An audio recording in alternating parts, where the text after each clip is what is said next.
Hey everyone, welcome to another episode of Spin Reviews, and today I'm going to be talking about the new album from Halestorm called Into the Wildlife.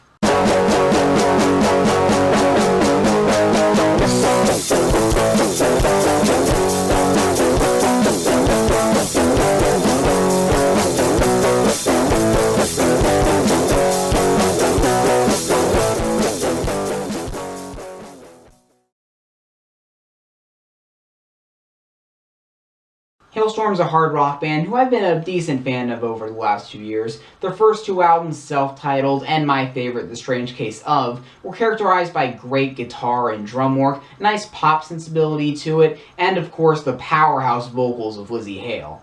The Strange Case Of is generally how I got into them, through fairly big singles like Love Bites, So Do I, and I Miss the Misery, but what helped this album stand out compared to that first one is that it had more of its softer moments to balance things out, most notably Here's to Us. And from what I heard, they were definitely going to be continuing that on this new album, Into the Wildlife, and I heard it was going to be produced by Jay Joyce, who I best know for producing Cage the Elephant's Melophobia, which was one of my favorite albums of 2013.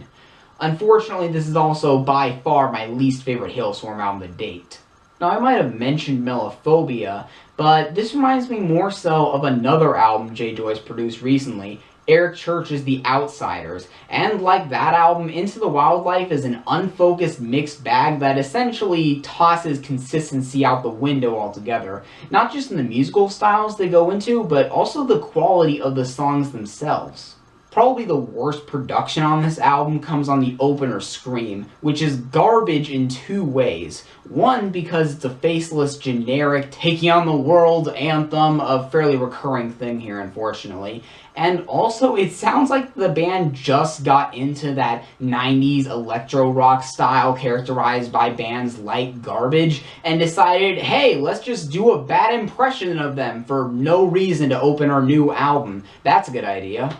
And while I can't say the production really gets in the way quite as much on the rest of the album, every once in a while I do hear like a filter or a weird guitar tone or sound effect, and I'm just like, that doesn't belong there. And this is a nitpick, but this album has some of the most weird, awkward attempts at seamless segues between tracks that I've ever heard. That out of the way, I do mostly want to talk about the songwriting in this review, since in my opinion that's where the album falters the most. Now, in those first two albums, you did get your typical raunchy hard rock songs, but I feel like before there was a bit more to it.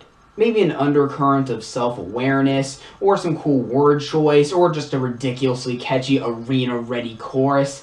Here, though, things are a lot more straightforward, and as a result, they also get a lot cornier. My least favorite Halestorm songs have always been the ones where Lizzie's trying to cram some bad girl image down your throat, probably to cater to the wannabe rebel crowd, I guess. And this album has some of the worst examples of that to date. Most notably, Mayhem, I Like It Heavy, the still pretty good Apocalyptic, and most of all, Sick Individual. Now, that song actually could have been salvaged. I kind of like the way the lead follows the vocal in the verses, but the lyrics just kill this song altogether. To me, it seems like they're trying to have their cake and eat it too, if you will. They want to progress and mature with their sound, but they're still stuck on these dated rock tropes that at this point just come off like regurgitated filler.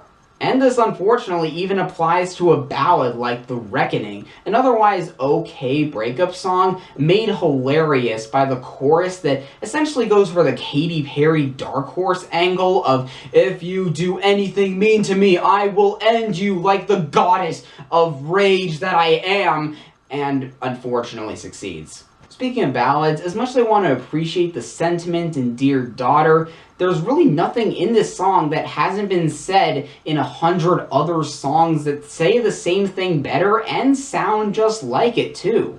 She says in the chorus, "These are the words that every girl should have the chance to hear," But chances are that if this girl is old enough to be going through the stuff described in the song, then she probably has heard these songs on the radio dozens and dozens of times over the years. To me, this message is done a lot better on Bad Girls World, which at least has a more interesting instrumental to it, and a subtly feminist vibe in the message that definitely makes it a lot more unique and compelling. From there, though, I want to touch on the stuff that I actually do like about this album, since it is kinda even split. First off, this goes without saying, but Lizzie's a fantastic singer as always, and even the most insufferable lyrics here are made at least tolerable in the moment when she's the one belting them.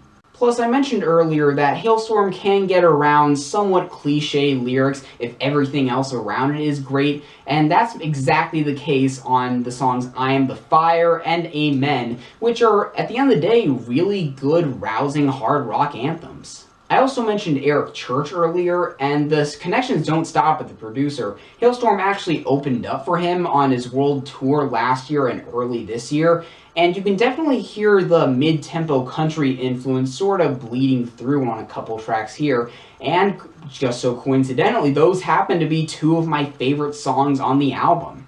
I love the southern rock guitar licks and almost hip-hop inspired drum groove on New Modern Love, and the country-ist song here, What Sober Couldn't Say, is easily the best written song here to me, a heartstring-tugging confessional about a dysfunctional relationship.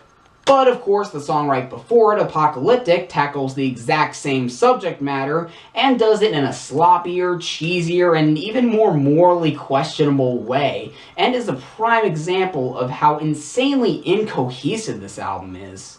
Like I said, in terms of my like and dislike ratio in terms of songs on this album, I'm pretty much split right down the middle. On one hand, you've got songs that not only reaffirm Halestorm's strengths that were established previously, but also there are some trips into untraveled territory that result in some of their best songs to date. But on the other side, you've got some of their most obnoxious, try-hard, run-of-the-mill stuff in their entire discography so far. So I'm going to score this right down the middle with the 5.5.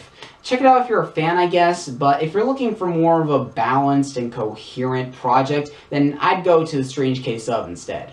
So, if you guys have heard this album, what do you think about it? Do you agree with what I had to say? Disagree? Have any feedback about the channel in general? Let me know in the comments down below, and please be civil if you disagree with what I said in this review.